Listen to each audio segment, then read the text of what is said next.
अधिकारियों को जानबूझ करके समझा, जांच करके देख ले तो आज भी 20-20 हजार वोट हमारे वहां से उड़ा दिए गए। उत्तर प्रदेश और दिल्ली की सरकार उनके लिए खजाना खोल दे तो सोचो हमारी आवाज कितनी। और हम तो कहते हैं कई बार कहा और आज भी कहते हैं,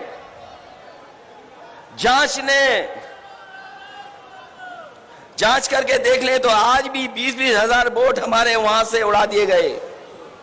कईयों के नाम काट दिए गए, कईयों को इस बूथ से दूसरे बूथ पे पहुंचा दिया, एक परिवार के सदस्य को यहां पहुंचाया, दूसरे को वहां पहुंचाया। ये भारतीय जनता पार्टी का स्ट्रेटेजी का पार्ट था। और मैंने कुछ दिन पहले जब डाटा इंजीनियर को बुलाया था, अब तो रिजल्ट बदला नहीं जा सकता, रिजल्ट दिखाई दे रहा है सामने। हमने और आपने अगर ये मुकाबला किया होता और अपने पक्के बूथों पे अगर 2%, 3% भी वोट बढ़ा दिया होता तो इतनी बेईमानी के बाद भी भारतीय जनता पार्टी की सरकार नहीं बनती, समाजवादियों की सरकार उत्तर प्रदेश में होती। इसलिए कल भी किसी साथी ने कहा था कि अपना बूथ सबसे मजबूत बनाना पड़ेगा,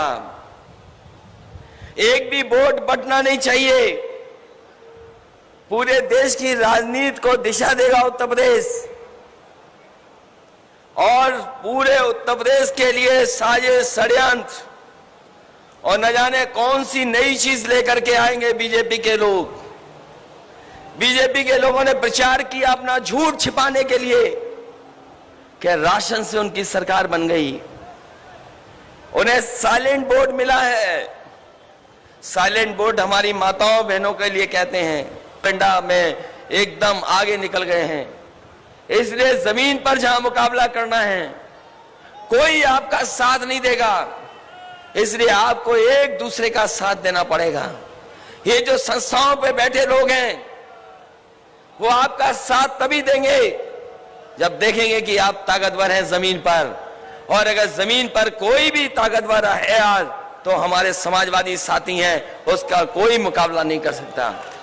इसलिए इन मौके पर जहां आपने इतनी बड़ी जिम्मेदारी दी है, मैं आपको भरोसा दिलाता हूं इस जिम्मेदारी को पूरा निभा करके और जो चुनौतियां सामने हैं उन चुनौतियों का मुकाबला कर करके समाजवादी पार्टी का एक नया इतिहास बने।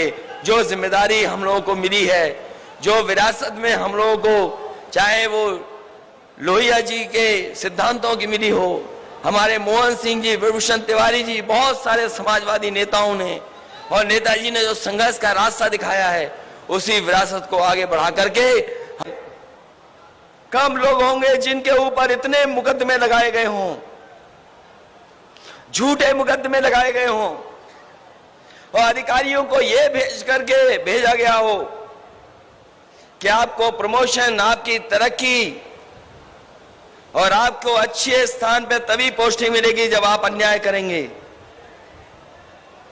मुझे बता दो आज के समय पर कौन नहीं उनके कहने से करेगा।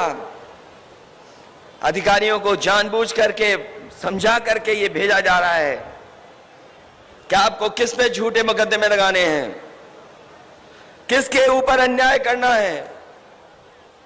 2 साल लगभग उन्हें जेल रहना पड़ा।